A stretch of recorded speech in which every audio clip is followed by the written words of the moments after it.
playing basketball with my younger brother before I headed to school. We had a basketball hoop in our backyard. Our backyard was located next to an alley, and our gate was pretty short, so anyone who walked through that alley could see right into our backyard. After playing for a bit, we noticed that two strange men in the alley were checking out our neighbor's backyard. I didn't feel safe around them, so I led my brother back into the house. We were going to ignore them, but after eyeing them a little longer, my suspicion about them turned out to be right. Watching them from the window, I saw one of them hop right over our tiny gate and was now in our backyard. Then we rushed to go tell our mom. My mom went straight outside to see two strangers standing in our backyard.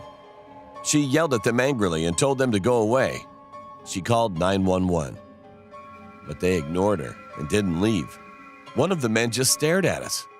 All of a sudden, he went into the shed we had in the backyard and pulled out a lawnmower that was inside. At first, we were all confused and we thought they might be trying to steal it.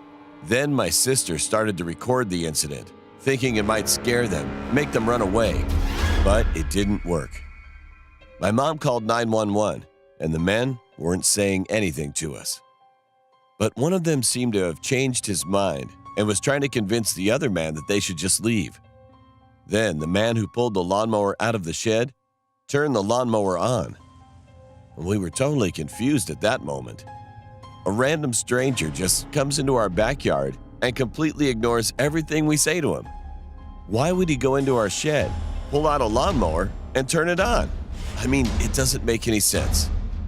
However, his next move made even less sense and was even more insane. He flipped the lawnmower upside down and just stood there looking at it. A few seconds later, our confusion soon turned to horror after watching what happened next.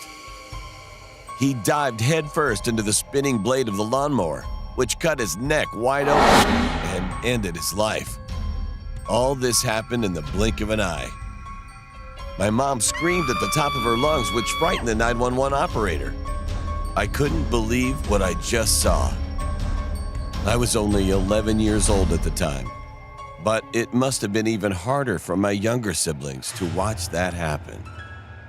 A few minutes later, the ambulance and the cops arrived at the backyard.